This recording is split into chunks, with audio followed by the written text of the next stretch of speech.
No nos resulta muy fácil generalmente cuando se musicaliza el programa encontrar, como en el tema que acabamos de escuchar, tanta relación con el tema que estamos llevando adelante. ¿No es cierto, Rodrigo? Este tema justamente calzó y sobre el final, cuando hablamos acá del Nicasio Maciel, este guerrero que mató a este valiente degollador y ahorrador de balas, y que era apodado Arbolito. Y tal vez mucha gente cree que el grupo Arbolito, intérprete del tema que acabamos de escuchar, se llama Arbolito por los arbolitos de la plaza. Y no, se llama Arbolito por en honor a este guerrero ranquel, Nicasio Maciel, al que también de acá le mandamos un saludo ahí por donde ande, por los infinitos mundos. Arbolito, Niña Mapuche es el tema musical.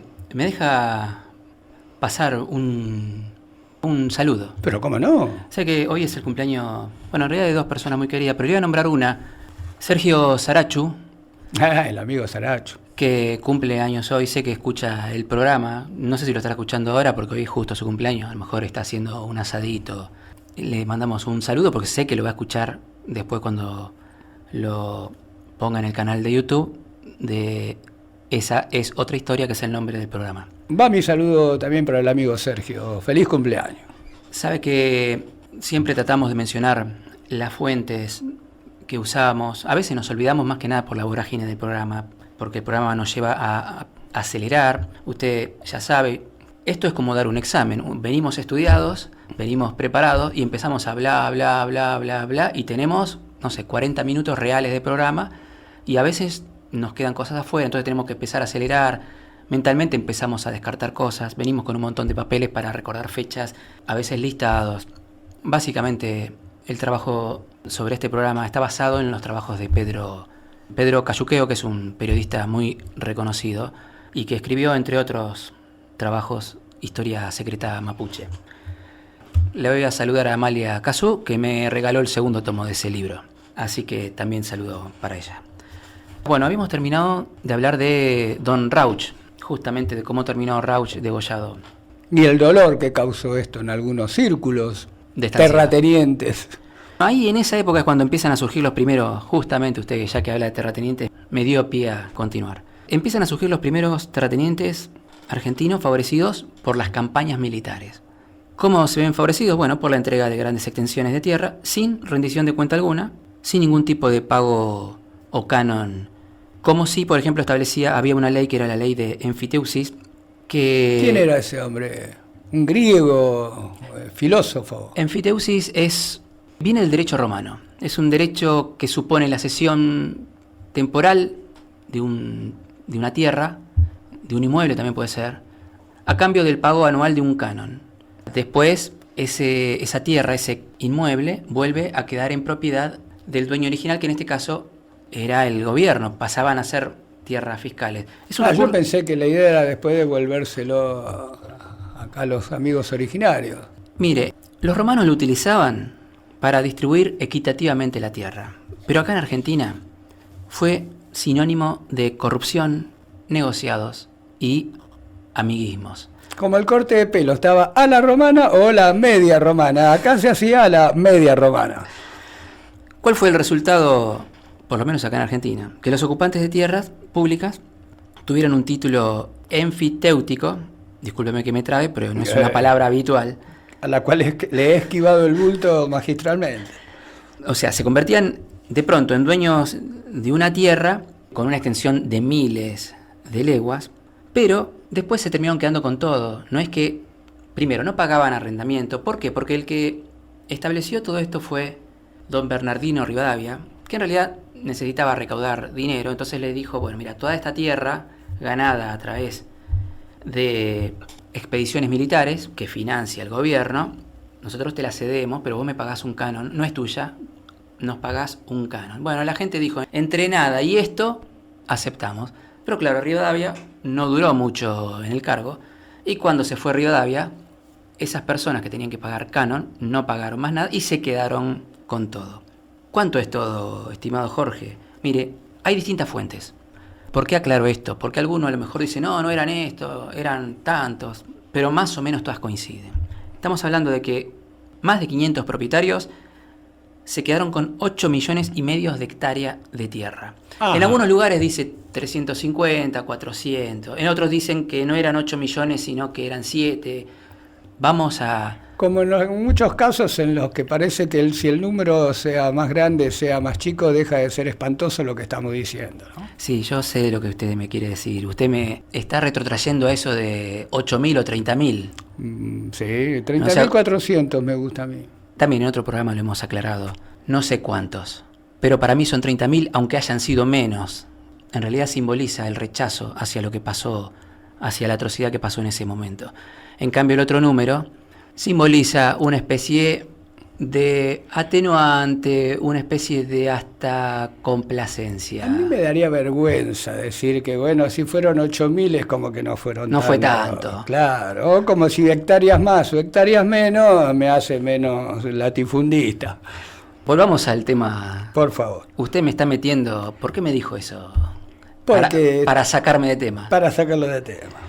Pero quiero ver ¿Cómo la salgo? velocidad de reacción que tenemos ante Voy a saltar a la próxima década. ve, así es fácil. Sí. La nueva clase terrateniente porteña, favorecida justamente por este hecho que acabamos de comentar, ya empezó a pisar fuerte en la legislatura y empezó a presionar por la primera expedición militar a gran escala contra el territorio de los pueblos originarios, que fue la campaña también denominada del desierto, pero la liderada por Juan Manuel de Rosas en 1833. Esa expedición, si se acuerda, también hemos mencionado en algún programa un poco algunos números. Eran 3 columnas, en total eran 4.000 soldados que contaban con el apoyo de los hacendados. O sea, los hacendados no es que iban a apoyar militarmente, Ni que hacían dados. pero donaban o daban desinteresadamente, entre comillas, porque nada lo hacen sin interés, carretas, caballos, haciendas, para que vayan a limpiarles todo ese territorio y ellos después puedan ocuparlo. También contó con la colaboración desde Chile de Manuel Bulnes. Tenemos que hablar algún día de los Pincheiras, ya los tenemos ahí en carpeta, estamos estudiándolo el tema, siempre lo decimos. Nosotros generalmente hablamos del tema cuando ya nos sentimos seguros, estudiados, de que lo que vamos a hablar va a ser... No va a ser zaraza, digamos. Exactamente. Según la Gaceta Mercantil de Buenos Aires, del 24 de diciembre de 1833, discúlpeme que tartamudee, resultó en 3.200 indios muertos. En realidad, Rosas no pudo completar esa campaña porque no contó con el apoyo de otras provincias que se iban a sumar, porque el plan de Juan Manuel de Rosas es muy parecido, casi idéntico, al que se utilizó en la otra campaña, la de 1879. Alguna diferencia, por supuesto, no es una copia exacta, pero fue el plan militar sobre el cual se basaron unas cuantas décadas más tarde. Usted sabe que ahí en esa expedición de Rosas hubo un testigo muy conocido, un tal Darwin. Digo, se lo menciono como anécdota de color. Logró fijar esta expedición de Rosas una nueva frontera y logró incorporar 8.000 leguas cuadradas de territorio a la provincia de Buenos Aires. También, por qué no decirlo, miles de hectáreas al patrimonio personal del propio brigadier, o sea, Rosas, y su familia. Porque Juan Manuel de Rosas era un estanciero. Favoreció muchísimo a los de su clase.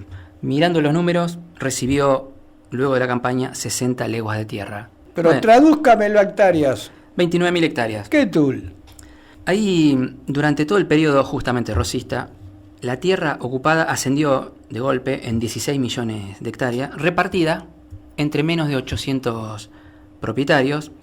Habían 74 estancias con más de 40.000 hectáreas. Después había 42 propiedades que tenían más de 50.000 hectáreas. Era el paraíso de los terratenientes. Sarmiento, nosotros hemos hablado de Sarmiento especialmente en el programa que hicimos sobre Estanislao Ceballos, que se oponía a todo esto. Cuando tenía que sintetizar la relación entre Rosas y la tierra pública, decía, ¿quién era Rosas? Un propietario de tierras, que acumuló tierras, ¿Qué dio a sus aliados? Tierras. ¿Qué quitó o confiscó a sus adversarios? Tierras. Más o menos como para que usted se dé cuenta, repartió tierras a discreción entre sus aliados, estancieros. Le gustaba la tierra como a Rodrigo de Triana arriba de la carabela, esperando ver atisbar en el horizonte, poder gritar tierra, tierra. Este hombre le gustaba. A todos les gustaba la tierra en esa época, ¿eh? Los únicos que no tenían derecho a querer la tierra eran los que habían estado ahí durante miles de años. ¿Qué va a ser? Que Rosas en realidad no conquistaba el desierto pampeano, que no colonizaba, pero impone al indio el poder de los Wincas de América. Esto sale en una obra de Álvaro Yunque. Me gustó esa frase, por eso la digo. La frontera se sigue agrandando, ya pasa por el actual Bahía Blanca, Carmen de Patagones también. Empiezan a nacer nuevos fuertes, Fuerte Constitución, Villa de Mercedes, 3 de febrero. Pero hay una persona que le pone freno a esa expansión, Cafulcura, que era un genio político, más allá de que también militarmente era muy valiente y era un estratega, pero fue el único capaz de detener el avance de los Wincas hasta el año 1870. Lamentablemente para los pueblos originarios, cuando muere Cafulcura, que venía sosteniendo todo eso, empiezan los pueblos de la región, en sus distintas denominaciones, a entrar en derrota, que va a terminar resultando muy pronto, una década después, con la campaña militar que votó el Congreso ahí en el año 1878. Esa expansión de Rosas iba a quedar prácticamente empalidecida con las 40 millones de hectáreas que logró incorporar Julio Roca luego de esa campaña, esa segunda campaña, en el año 1879, de la cual hemos hablado varias veces en distintos aspectos. Todos los audios están subidos al canal de YouTube de Esa es otra historia. Ponen en YouTube Esa es otra historia Neuquén y ahí les van a aparecer. A medida que podemos vamos subiendo cada vez más programas. Tenemos una buena cantidad, no sé cuántos, pero estamos llegando a los 100 subidos, aunque hemos hecho mucho más, que de a poco también los vamos a ir cargando. ¿Qué pasó con todo el territorio ese que ganó Don Rosas? Se llenó de estancias, se llenó de alambrados, se llenó de vacas, se llenó de ovejas. Y ahí tenemos que empezar a hablar de un capítulo nuevo, muy importante, del cual no vamos a alcanzar a desarrollar todo, pero podríamos hacer un programa específico sobre ese tema. Un actor principal, un antecedente que podemos considerar hasta casi imprescindible en todos estos hechos que promovieron o produjeron el despojo de los pueblos originarios.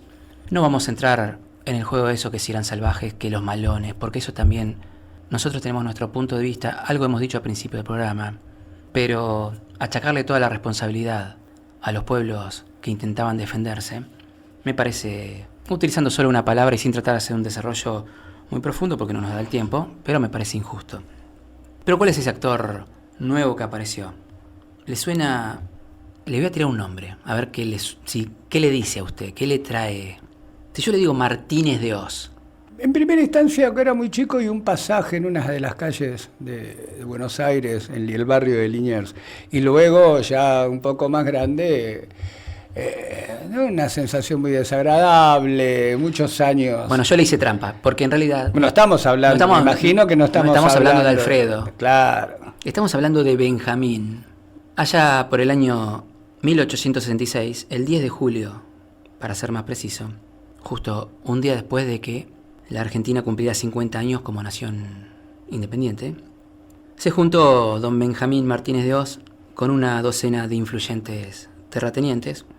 En realidad se juntaban para, según cuentan, velar por el patrimonio agropecuario del país y asumir la más eficaz defensa de sus intereses. Entre otras cosas. Sí, bueno, pero esto es lo que ellos publicaban y lo que trataban de destacar. Y acá con redoble de tambores, usted debería decir de qué se trata esto que estaban peregeniando ahí los muchachos. Espere que me pongo de pie. Ese día, nació la sociedad rural. ¡Bravo! Acá tendríamos Argentina. que haberle avisado al operador que ponga aplausos, Aplausos. gritos. Estábamos, bueno. ¿Qué va a ser? Las bases de la sociedad rural argentina fueron redactadas por Eduardo Olivera, que en realidad no se gastó mucho, la copió de otros estatutos de sociedades agrícolas de Europa, donde justamente Olivera había estado cursando estudios. Fíjese... Recurrió al rincón del vago de la época, hizo un copy-paste. Sí, más o menos. ¿Sabe cómo lo llamaban a don Eduardo Olivera, el que escribió las bases de la sociedad rural? Eduardo! Así. Oh, otra vez con sus chistes, por favor. ¿Y cómo lo Bueno, llamaba? cortemos acá. Lo llamaban ahí los amigos estancieros el patriarca de la ganadería argentina. Fíjese qué título. Pero el primer presidente fue Martínez de Hoz, José Martínez de Hoz, que había sido convencional constituyente en una reforma constitucional del año 1860. Le voy a tirar algunos nombres. El vicepresidente, el apellido era Newton. Ajá, ese medio caído del El árbol. originario no tenía nada. No. Ricardo Newton, para no decir Richard. Ese fue el que instaló, por ejemplo, el primer alambrado del país. La principal desgracia del gaucho fue el alambrado. Cuando se empezaron a poner alambrados, empezó el ocaso del gauchaje. Otro apellido, Hale, Samuel Hale, que era un norteamericano, Drysdale, que era un escocés, Oldenford, que era un prusiano. Digo prusiano porque en ese momento todavía no se había reunificado, o no se había unificado, para ser más precisos. Acá, como en programas anteriores, podíamos decir, ¿qué hacía un norteamericano, un prusiano y un escocés y un inglés en la sociedad rural? Bueno, yo ¿Qué hacía? en realidad le hice trampa porque empecé a nombrar a los extranjeros. Hay algunos autóctonos, no originarios, pero sí, generalmente con dos apellidos, generalmente también con apellidos hispanos. Vio que el doble apellido lo usan más los que tienen apellidos hispanos, porque necesitan reforzar. Imagínese, Martínez hay 800. Entonces Claro. entre esos primeros socios habían hacendados lanares, ganaderos, había agricultores, gente que se dedicaba a los saladeros. También hay que decir que aparte de dedicarse a los lanares, a la ganadería, cada uno tenía participación primordial en algún ámbito de poder, ya sea ámbito político, judicial o bancario. O sea, los tipos tenían la tierra y controlaban todo. No había nada que hacer contra ellos. Esto es re importante para después... Por suerte todas esas cosas las hemos superado y ahora estamos en una... Bueno, siga, por ¿Sabe favor. quién era uno de los que más denunciaba esto? Era justamente Sarmiento. Vio que muchos defenestran a Sarmiento. Algunos con justa causa, otros con menos argumentos. Pero sacando estos estancieros, yo creo que mucha gente que no le gusta la figura de Sarmiento desconoce estos temas, porque él se oponía a todo esto, y no es que se oponía porque lo dijo una vez, sino que él escribía constantemente denunciando todo esto. Ya desde los inicios de la fundación de la sociedad rural, la mirada de todos estos terratenientes se fijó en los territorios que ocupaban los indios y en la necesidad de avanzar sobre ellos, de quitárselos directamente. O sea, no vamos a usar eufemismos ni nada de eso. Ellos sí utilizaban eufemismos. Por ejemplo, hablaban de la cuestión de fronteras. El problema indio. El problema indio. Ese era el término que utilizaban para no decir, mira, hay que rajarlos, hay que sacarlos porque queremos sus tierras. Entonces instalaban en la opinión pública estos temas, con esos eufemismos, que en cierta forma humanizaban el discurso, pero que en realidad tenían otro interés. Ahí en 1867, por ejemplo, tenemos una ley que es fundamental. Una ley número 215, de avance de la línea de frontera contra los indios, que dice, le voy a leer 4 líneas textual. Se ocupará por las fuerzas del ejército de la República la ribera del río Neuquén, desde su nacimiento en los Andes hasta su confluencia en el río Negro en el Atlántico, estableciendo la línea en la margen septentrional del expresado río de cordillera a mar. Eso decía el artículo 1 de la ley. Y acá es donde Y acá- volvemos cuando decimos que esto sí se trata de Neuquén, este tema. Acá tenemos la primer ley, lo hemos mencionado en algún momento, en algún otro programa, pero acá tenemos el origen, porque acá hay una ley. Entonces todos los demás que vinieron después se agarraron de esta ley. Che, acá hay una ley que dice esto, hay que hacerla cumplir. ¿Cuál fue el problema? Que la Argentina estaba en un quilombo tras otro. Por ejemplo, estaba todavía el tema de la guerra con el Paraguay, estaba los levantamientos de López Jordán, esos 3 levantamientos contra Buenos Aires que afectaban los intereses justamente de los estancieros.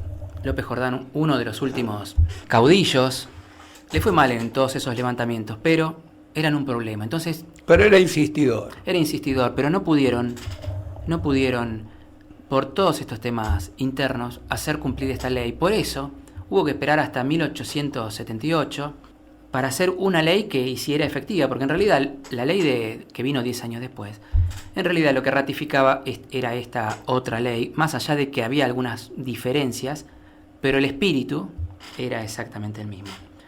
Sabe que nos tenemos que ir y nos queda todavía hilo para seguir hablando de estos temas, porque la participación de la sociedad rural, influyendo directa o indirectamente, cuando digo directamente es con dinero, indirectamente en la opinión pública o en los ámbitos de poder que controlaba, fue fundamental para lanzar la campaña que terminó el despojo de los pueblos que habitaban la región.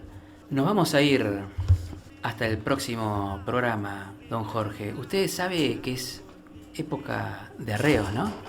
Arre. ¿Cómo dice? Arre, como dicen los jóvenes.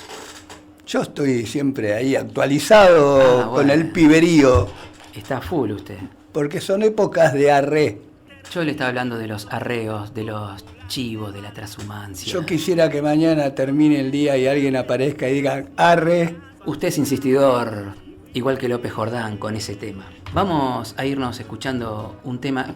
Le pido, don Jorge, le pido a la audiencia que cierren los ojos, especialmente los que conocen el interior de nuestra provincia, que conocen a esos trashumantes que llevan sus chivas, su ganado de un lugar a otro para mejores pasturas. Y a los que tanto daño le han hecho los alambrados. Vamos a escuchar un tema Callejón de Arreo de Puelcona y Gabriela Jara. ¿Qué le parece? Me encanta el tema. Este año no es libre la pasada, cartel de nueva propiedad privada, usurpadores, el Winca estancero, callejón de arreo, historia que quedó escrita en las piedras, camino de bisabuelos.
Facci